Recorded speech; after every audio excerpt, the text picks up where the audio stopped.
Hey BookTube, it's Charlie from Reader Turned Writer, and today I am doing the BookTube Watching Tag.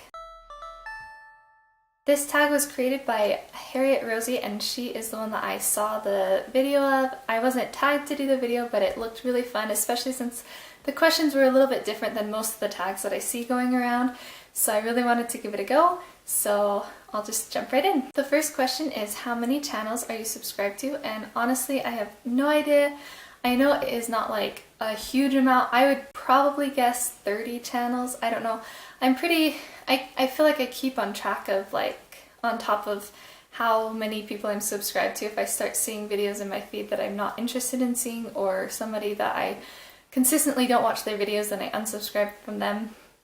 Generally speaking, just so that I can find the videos that I actually want to see. I do want to find more booktubers that I want to watch, so if you know of any good ones, you can leave them in the comments below. Question number 2, when do you normally watch BookTube? I usually watch it in the mornings. My husband and I try to do a 9 to 5 schedule where we go to bed at 9 right after putting the kids down, and then we wake up at 5 together, and he goes in and works, and I get to work on my BookTube stuff and read and kind of just do scriptures, do the things that I feel like I can't do as well or can't really do at all, like editing videos when the kids are awake. And I kind of include BookTube watching as kind of like I really enjoy it, but I also have goals with how much I watch and how often I comment and things like that to try and help my channel grow and to help my community of booktubers grow as well, and so I can make those connections and find the booktubers. And we haven't been very good at doing the 9 to 5 schedule lately because we keep staying up late to watch movies and stuff, so I haven't been as good at actually having time to be on BookTube, but that's usually when I do it. Question 3, how do you balance making BookTube videos and reading? This is a really good question because I feel like it's a really hard balance. I've had this conversation with multiple different people on BookTube, because it's like you want to watch BookTube, but when you do, you feel like you should be reading. But then when you're reading, you almost feel like you should be watching BookTube. And so it's this funny dilemma where you're like, and both of them are really good for different reasons. BookTube is almost easier to just sit and binge watch a whole bunch, unless you're in the middle of a really good book, and then it might be easier to just read your book. I don't know.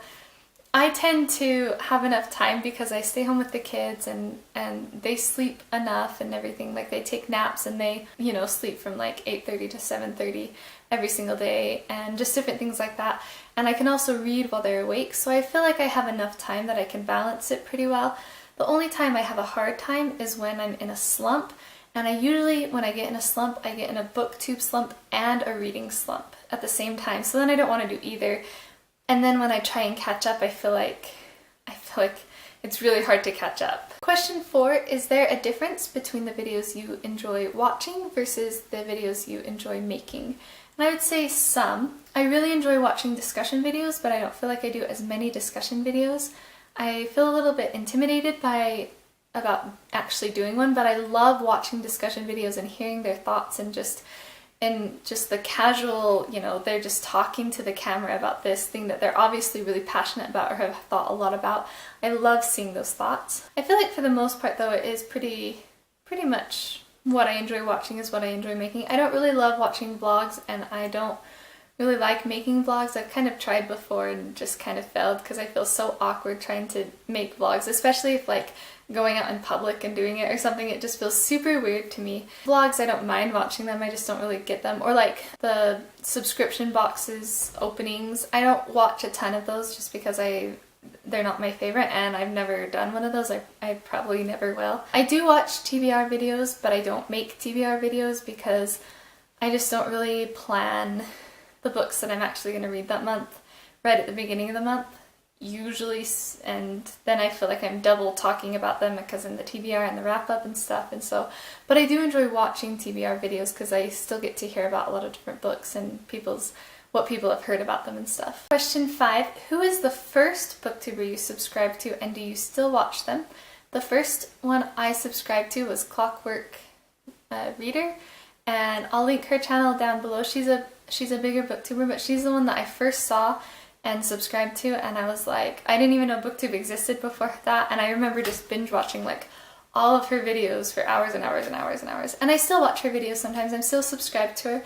I don't watch them as often just because a lot of the BookTube videos that I watch now, I watch for partially for the interaction that I get to have, and I don't really have an interaction with her because she's so big that when I comment, I'm just one of the many that comments on her videos, and so, but I do enjoy her videos still, and so if I'm just watching for fun or if I have extra time, then I'll sit and watch her videos. Question 6 is, who is the most recent BookTuber you subscribe to? And like I said before, I have been in kind of a BookTube slump, so I haven't been really subscribing to a lot of people recently. But I think Barter Hordes is the one that I most recently subscribed to, and I really enjoy his videos. He's very thoughtful and kind of deep on what his views on books, and he reads a lot of the kinds of books that I would be interested in hearing about and reading, and I just really like the way that he does his videos. They're very simple and just thoughtful, and I really enjoy hearing the thoughts that he has as well. It makes me think in a little bit of a different way a lot of times, and opens up my book world to some deeper books. Question 7, share an old favorite booktuber, and by old she means one that you've liked for a long time. I'm going to share Kaylee at Books for MKs. She is also one of the first booktubers that I found, and I absolutely love her channel. She reads a lot of middle grade, fantasy, classics, a lot of the types of books that I love. I always know that when I get a recommendation from her on a book that it's going to be fairly clean and the kind of book that I would want to read. And we have a lot of the same favorite books and authors, and she also is just super cute on her channel. Like, her personality really shines on her channel, and it's not overdone at all, and I love seeing her thoughts and her personality shine through in her videos. Question 8, share a new favorite booktuber. I'm going to say Melissa at White Castle with Books. I don't know if this is cheating because she's my sister-in-law, but I really enjoy her videos. They're very good quality. She has kind of a theme of a castle where she even has like a little outfit that she sometimes wears, and she's painted a corner of their trailer that they're currently living in to be a castle, and I love the books that she reads as well. A lot of them are books that I would definitely read. We have a really similar reading style, I guess. We read a lot of the same books, and I love hearing her book recommendations as well. Question 9, what is one of your BookTube pet peeves? I don't know, this one's really hard for me to think just off the top of my head. I'm sure that if you were to ask me like while I was watching BookTube, I might be able to come up with one. I don't know how much it bothers me, but I do notice it, and I try not to do it myself, is when booktubers apologize all the time. They apologize for things like how many books they read, whether they think they read too many or too few, or they apologize for noise quality or not posting videos or a whole bunch of different things. And I even did it in this video with the sound outside, and it's just so easy to feel self-conscious, I think, while you're filming your video, that you want people to know that you realize that such and such isn't perfect. But I think most of the time that if we didn't say anything, nobody would really notice or care, and saying it just takes time away from your video. It's something that I struggle with too, so something that I really, really try hard not to do, but I still fall into it. Question 10, what have you learned from watching other booktubers? So one thing I've really learned is that you can just be yourself, and on BookTube, people aren't going to be mean about it, unless maybe you're a really big booktuber. But in the small BookTube community, I've never seen a mean comment. I've never seen one on somebody else's videos or on my videos. I've seen a lot of discussion, and maybe they disagree with you, but I feel like BookTube as a smaller BookTube community is so accepting, and it makes it so easy to be yourself on camera. Question 11 is to tag some booktubers. So today I just wanted to tag Kaylee at Books for MKs and Faye at Mystery Date with a Book. Those are two channels that I really, really love, so go ahead and check them out, and if they want to do this tag, I would be interested in watching their answers. I had a lot of fun answering all of the questions for this tag, so I'm really glad Harriet made it up. If you want to do this tag, then consider yourself tagged, and thanks for watching my video. I'll see you in the next one.